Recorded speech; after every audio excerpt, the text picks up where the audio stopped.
Hello दोस्तों, कैसे हैं आप लोग। उम्मीद करते हैं आप लोग अच्छे होंगे। और आज के सेशन में आप सबों का स्वागत करते हैं। आज का सेशन 1857 के सिपाही विद्रोह के पहले और बाद के कुछ प्रमुख विद्रोहों के से लेकर के हम उपस्थित हुए हैं।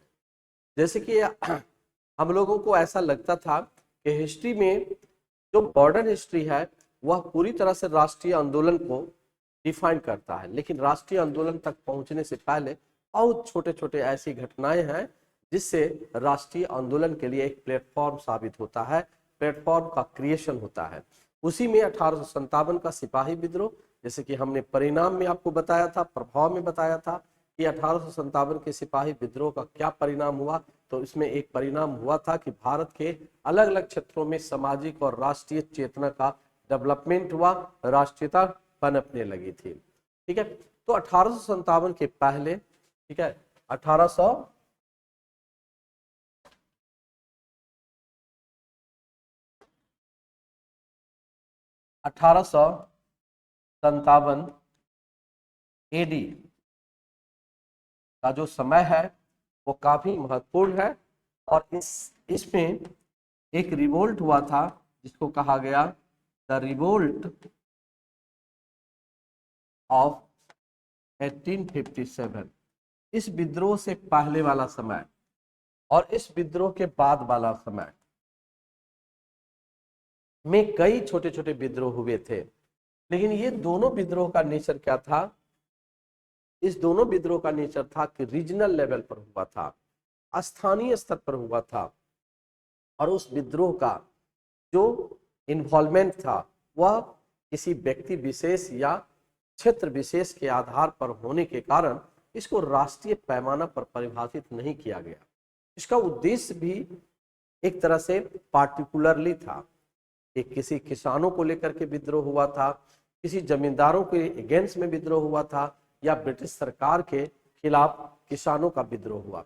जैसे कि एग्जाम्पल के तौर पर हम लोग कुछ विद्रोह की बात करते हैं और उसको हम लोग तीन बातों को देखेंगे उस विद्रोह के संबंध में। पहला ये होगा वह विद्रोह कब हुआ और वह विद्रोह कहाँ हुआ। तीसरा, उस विद्रोह के कुछ प्रमुख नेता कौन थे। कोई भी विद्रोह ये पूर्व का विद्रोह है, या इसको ऐसे डिफाइन करते हैं हम लोग,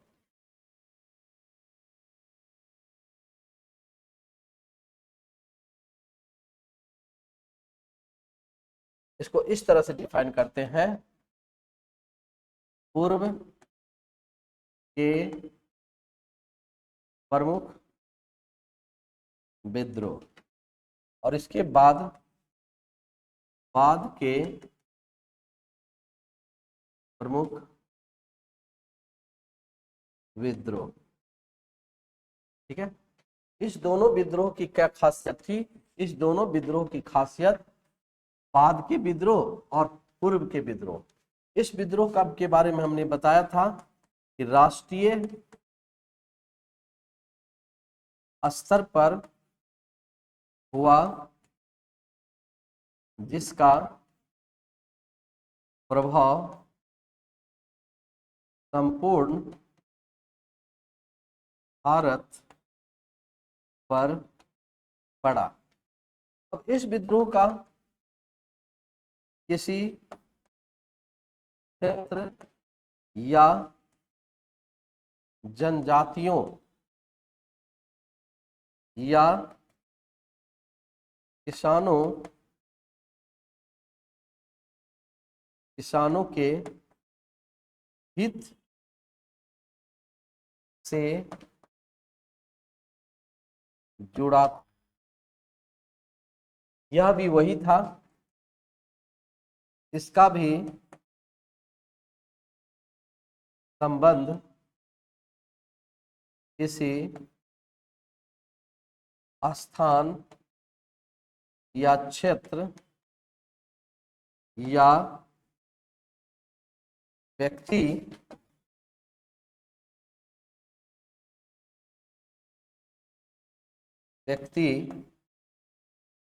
विशेष से संबंधित था। इसमें जनजाति भी हो सकते थे, किसान भी हो सकते थे, लेकिन इसका पैमाना जो था, इसके कई कारण थे, इसके कई कारण थे,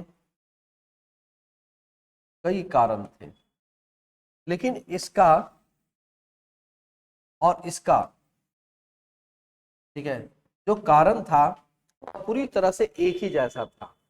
इस दोनों के कारण क्या थे, ठीक है, व्यक्तिगत हितों की रक्षा करना, व्यक्तिगत हितों की रक्षा करना। जैसे कि अगर किसान है तो किसान अपने जमीन को लेकर के विद्रोह किया, जमींदार है तो जमींदारी अथॉरिटी को लेकर के किया, ठीक है, लगान के नियमन को लेकर के किया। अगर जनजाति है तो जनजाति अपने विरासत को सुरक्षित रखने के लिए किया। तो यहाँ पर मैंने लिखा है कि व्यक्तिगत हितों की रक्षा करने, ठीक है, के उद्देश्य से हुआ था, ठीक है, लेकिन इसका उद्देश्य जो था वह राष्ट्रीय स्तर पर था, जिसको आप खूबी जानते हैं। तो आज का पाठ जो है हमारा, ठीक है, 1857 के पूर्व के और बाद के कुछ प्रमुख विद्रोह। क्लियर हुआ? आज का पाठ हम लोगों का क्या है? 1857 के पूर्व के एवं बाद के प्रमुख विद्रोह, इसी टॉपिक पर हम लोग बात करेंगे। और इसमें 3 फिगर हमने बताया है। 1857 AD जहां पर सिपाही विद्रोह हुआ, इसके बाद का कुछ प्रमुख विद्रोह, जैसे हम अभी तुरंत जैसे संथाल विद्रोह की बात करते हैं तो 1800 पूर्व के प्रमुख विद्रोहों में एक आता है। तो कुछ खास विद्रोह जिसमें हमने यहाँ पर देखा है कि क्षेत्र या जनजाति या किसानों के हितों से जुड़ा हुआ था या किसी क्षेत्र विशेष पर हुआ था, इसका भी संबंध वही था, लेकिन राष्ट्रीय पैमाना पर यह विद्रोह नहीं हुआ था। लेकिन इस विद्रोह का और उस विद्रोह में बेसिक अंतर क्या था, इसको हम लोग आज डिफाइन करने वाले हैं। तो आते हैं, चलते हैं 1857 के पूर्व एवं बाद के प्रमुख विद्रोह।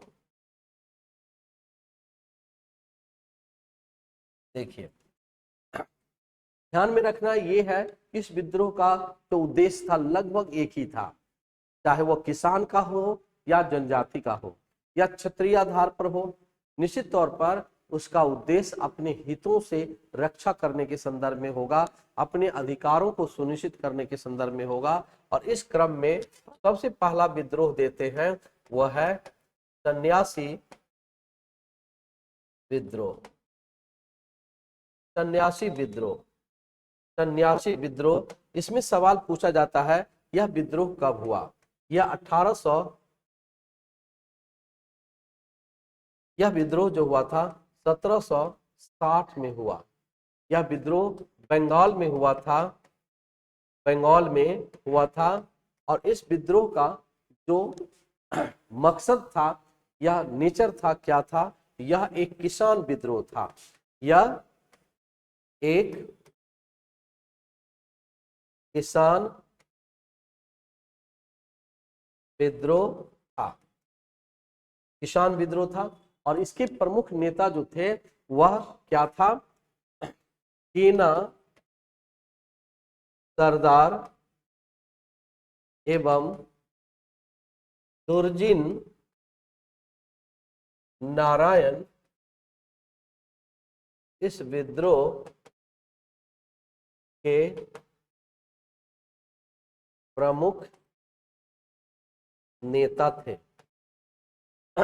सन्यासी विद्रोह की खासियत ये थी कि किसान लोग सन्यासी के भेष में अपने आप को सेव करने, अपने आप को अंग्रेजी सरकार की नीतियों से बचाने के लिए, प्रोटेक्ट करने के लिए हमेशा संगठित रहते थे। और वह इसलिए बगावत किया कि उनके जमीनों पर अधिकार कर लेता था, उनके द्वारा संसाधनों पर मतलब नियंत्रण कर लेता था। तो उसी के खिलाफ में केना सरदार और दुर्जिन नारायण ने सन्यासी के भेष में बगावत किया।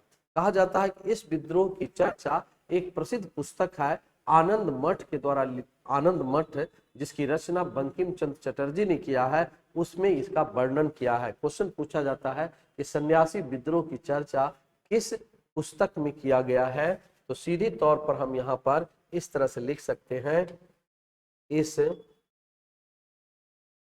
विद्रोह चर्चा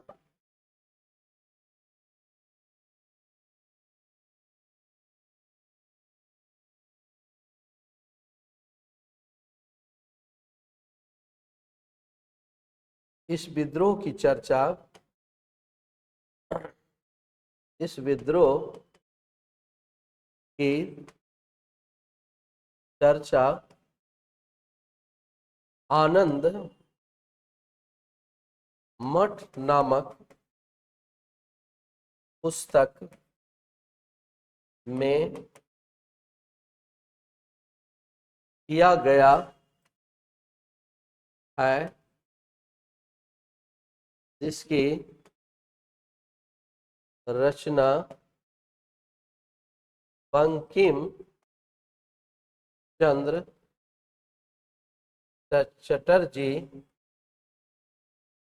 के द्वारा किया गया। तो यह काफी इंपॉर्टेंट है और आनंद मठ की जो बात है वह सबसे ज्यादा इंपॉर्टेंट है। इस आनंद मठ को आप याद रखिएगा, आनंद मठ, और इसकी रचना जो थे वह बंकिम चंद्र चटर्जी के द्वारा किया। इन्होंने ही भारत में राष्ट्रीय गीत वंदे मातरम की रचना की थी। ठीक है, अब उसके बाद आता है चुवार विद्रोह। चुवार विद्रोह 1779 ईस्वी में हुआ विद्रोह है। चुवार विद्रोह, चुवार विद्रोह 1789 ईस्वी में हुआ और यह भी बंगाल के मिदनापुर में हुआ था। यह कैसा विद्रोह था? नाम से स्पष्ट है, यह जनजाति विद्रोह था। अब जनजाति विद्रोह क्यों करता था? तो जनजाति अपने हितों की रक्षा के लिए करते थे। कहा जाता है कि यह विद्रोह एक प्रकार का ऐसा विद्रोह था जिसका उद्देश्य था अपने विरासत में जो प्राप्त संसाधन थे उसको सेव करना। इसके लिए कोई एक नेता नहीं थे, बल्कि जितनी भी जनजाति थे सब इसको सामूहिक रूप से बगावत किया। इसके बाद आता है कोल विद्रोह। कोल विद्रोह छोटा नागपुर के क्षेत्र में हुआ था और कोल विद्रोह कई बार हुए थे, लगभग संथाल परगना के क्षेत्र में भी हुआ था कोल विद्रोह। तीसरा नंबर में हम लोग लिखते हैं कोल विद्रोह। ठीक है, कोल विद्रोह का डेट बहुत ही ज्यादा वेरिएशन हुआ, लेकिन छोटे छोटे समय पर हुआ, एक साथ हुआ। जैसे सन्यासी विद्रोह एक बार हुआ और एक बार खत्म हो गया, ऐसा नहीं हुआ, लंबे समय तक यह चलता रहा। लगभग 1831 में यह सबसे पहले छोटा नागपुर के पठार में हुआ था। छोटा नागपुर के पठार में हुआ था। यह कैसा विद्रोह था? जनजाति विद्रोह था। इसका भी वही कारण था जो अपने हितों की रक्षा के लिए, अपने विरासत को बचाने के लिए किया गया था। निश्चित तौर पर यह काफी प्रमुख विद्रोह था। एक सवाल, 57 के सिपाही विद्रोह से ठीक पहले कौन से जनजाति विद्रोह हुआ था? आप समझ सकते हैं, आपके दिमाग सर्च कर रहा होगा और वह विद्रोह निश्चित आप सही सोच रहे हैं, संथाल विद्रोह है। ठीक है, तो अगला हम लोग चौथे नंबर में देखते हैं संथाल विद्रोह। संथाल विद्रोह, संथाल विद्रोह का डेट 1855-56 में आता है और यह 1857 के ठीक पहले का विद्रोह है। यह कहाँ हुआ था? तो छोटा नागपुर के ही पठारी क्षेत्र में हुआ था, वर्तमान झारखंड में। यह छोटा नागपुर के पठारी भागों में हुआ। यह कैसा विद्रोह था? यह जनजाति विद्रोह था। इस विद्रोह का मुख्य कारण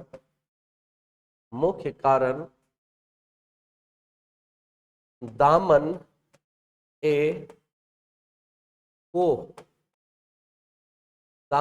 को पर अधिकार को लेकर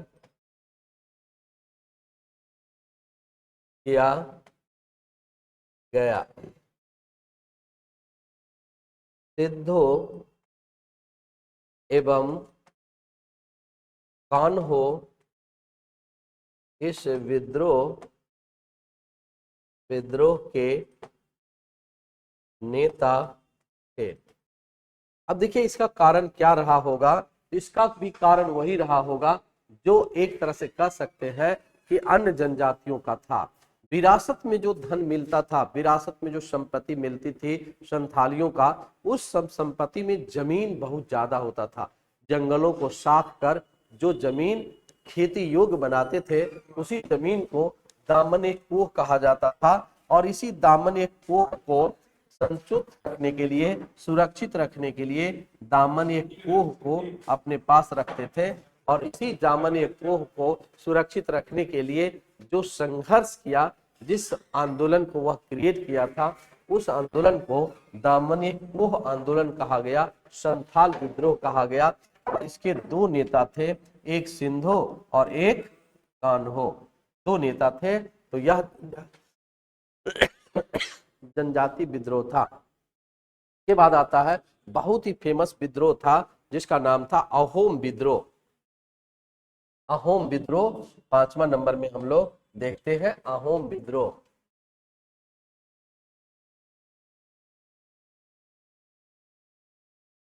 पांचवा अहोम विद्रोह।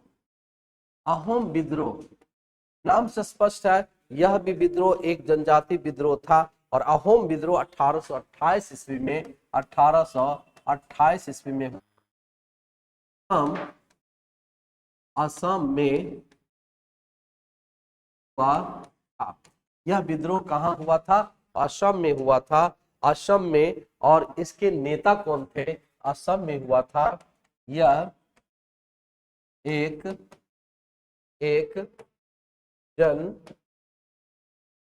जनजाति विद्रोह था। यह एक जनजाति विद्रोह था। तो जनजाति अपने विरासत को सुनिश्चित करने के लिए किया जाता था। गोमधर कुंवर बहुत ही इंपॉर्टेंट है। गोमधर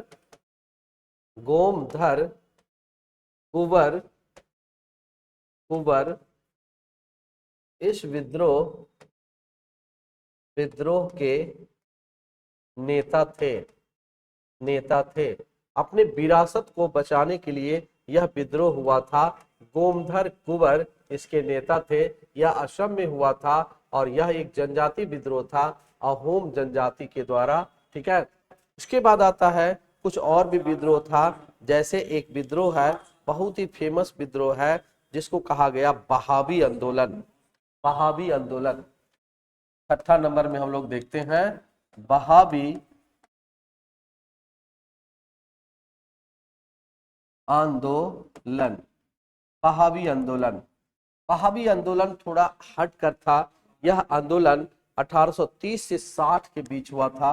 1830 से लेकर के 1860 के बीच हुआ था। और इसका पूर्वी भारत का क्षेत्र जो था बहुत ही फेमस था। और इसका मुख्य केंद्र पटना था। मुख्य केंद्र पटना था। ठीक है। इसके नेता जो थे वह बहुत ही धार्मिक नेता थे, जो एक तरह से सैयद सैयद अहमद इस विद्रोह या आंदोलन के प्रमुख नेता थे। इस विद्रोह का मुख्य उद्देश्य मुस्लिमों इस विद्रोह का जो मुख्य उद्देश्य था,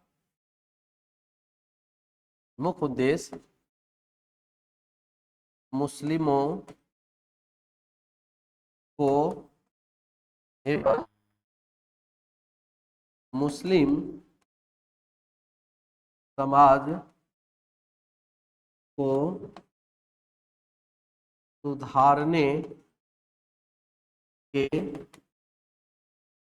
विरोध सुधारने का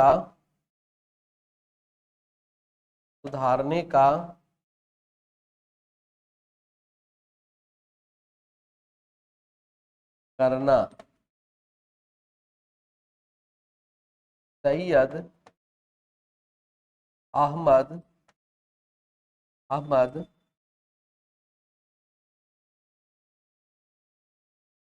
मुस्लिमों के आधुनिकीकरण के विरोधी थे। सैयद अहमद बरेलवी जो था, सैयद अहमद खान जो थे, सैयद अहमद ये चाहते थे कि इस तरह से क्रिएट हो जिससे जो मुस्लिम समाज था वह अपने सामाजिक रीति रिवाज में बंधा हुआ रहे, वह कभी भी आधुनिकता की ओर आकर्षित न हो। एक तरह से कह सकते हैं यह आधुनिकताकरण या आधुनिकीकरण के विरोधी थे। ठीक है। इसी तरह का एक और विद्रोह था, यह कोई जनजाति नहीं था बल्कि यह एक प्रकार का सांप्रदायिक विद्रोह था। सांप्रदायिक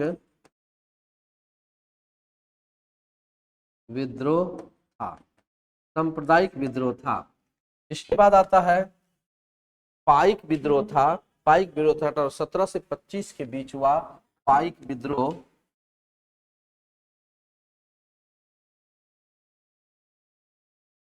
तरह से 7 नंबर में आते हैं।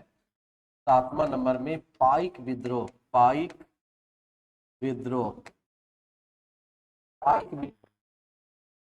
1817 से में यह शुरुआत हुआ था और 1817 से लेकर के लगभग 1825 तक यह विद्रोह आगे बढ़ा था। 1817 से 1825 तक यह विद्रोह लगभग कई क्षेत्रों में बढ़ा। 1817 से लेकर के 1825 तक यह विद्रोह क्रिएट हुआ।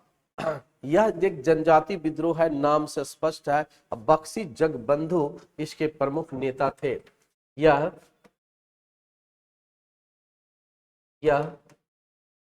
बंगाल के अलग अलग भागों में हुआ था। यह एक जनजातीय विद्रोह था। इसके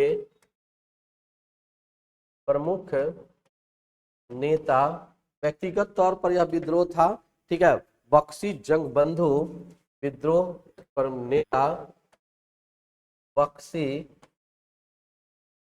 जगबंधु थे। यह जनजाति नेता था, एक तरह से कह सकते हैं। इसी तरह का एक और विद्रोह हुआ बंगाल में जिसका नाम था फकीर आंदोलन। फकीर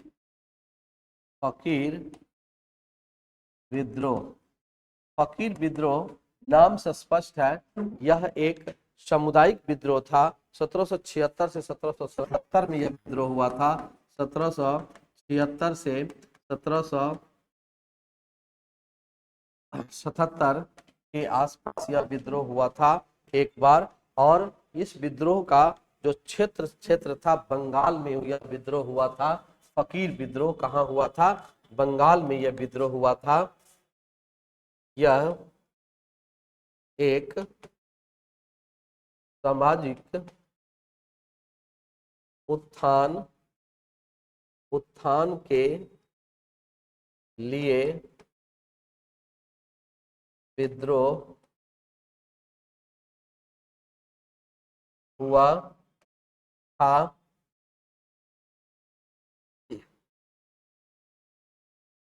यह बंगाल में हुआ था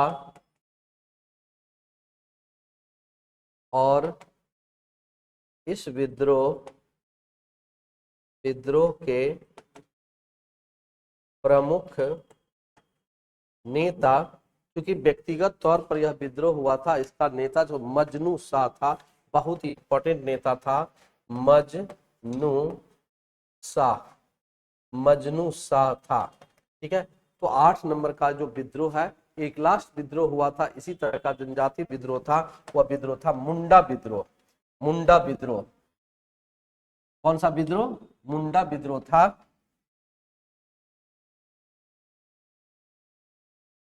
मुंडा विद्रोह, ठीक है। मुंडा विद्रोह कहाँ विद्रोह हुआ था? मुंडा विद्रोह, मुंडा विद्रोह, यह विद्रोह कब हुआ था? 1901 ईस्वी में यह हुआ था। यह एक जनजाति विद्रोह था। यह एक जनजाति विद्रोह था। फिर दूसरा पॉइंट जो आपको जानना है वह है यह झारखंड के रांची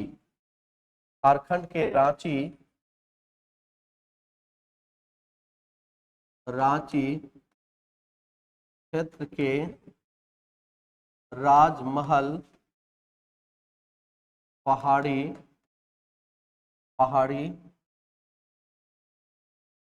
में हुआ था।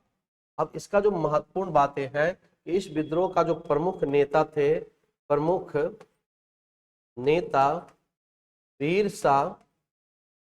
बिरसा मुंडा थे।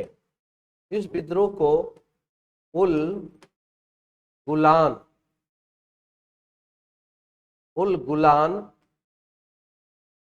विद्रोह भी कहा गया। उल गुलान विद्रोह भी कहा गया, बहुत ही अधिक इंपॉर्टेंट नाम है। उल गुलान विद्रोह इसलिए कहा गया क्योंकि इस विद्रोह में, ठीक है, जो संथाली लोग की तरह मुंडा जनजाति थे, वह एक विशेष भावना से प्रेरित था, उल गुलान। और यह बिरसा मुंडा कहा जाता है कि अपने सन्यासी रूप में कन्वर्ट हो गया था, पर्सनैलिटी को चेंज कर लिया था, और कई दिनों की तपस्या के बाद जब उसे एक तरह से प्रेरणा मिली तो उन्होंने मुंडाओं को, ठीक है, शरण दिया और मुंडाओं के परंपरागत तौर तरीकों को उन्होंने प्रमोट किया। इसके खिलाफ उन्होंने जो बगावत किया था वह तात्कालिक परिस्थिति जो अंग्रेजों ने क्रिएट किया था उसी के खिलाफ था। एक लास्ट आज के सेशन में हम लोग कर रहे हैं वो है फरायजी विद्रोह। फरायजी विद्रोह था। फरायजी विद्रोह 1838 से लेकर के 48 तक यह विद्रोह हुआ था और लगभग बंगाल में हुआ था। बंगाल में यह विद्रोह हुआ था और इस विद्रोह का, ठीक है, यह एक जनजाति विद्रोह था। जनजाति विद्रोह था और इसके नेता जो थे दादू मियां मियां इस विद्रोह के प्रमुख नेता थे। इस विद्रोह के प्रमुख नेता कौन थे? दादू मियां। तो 10 प्रमुख जनजाति विद्रोह को आज हम लोग कवर किए हैं, ठीक है। और इस तरह से क्या इसका इम्पैक्ट पड़ा, अगले सेशन में हम लोग देखेंगे इस विद्रोह का क्या परिणाम हुआ और भारत के छोटे छोटे वर्गों पर, छोटे छोटे राज्यों में सामूहिक रूप से भी और व्यक्तिगत तौर पर भी क्या उसके फीलिंग में सरकार के खिलाफ परिवर्तन हुआ और राष्ट्रीयता कैसे आया, इसके पीछे कौन कौन से उत्तरदायी कारण थे, इन सब पर हम लोग विचार करने के लिए अगली क्लास में उपस्थित होंगे। तब तक के लिए, ठीक है, मतलब आप लोग से विदा लेते हैं। उम्मीद करते हैं कि आप लोग अपने पाठ को रिवाइज करते रहेंगे। Okay, thank you.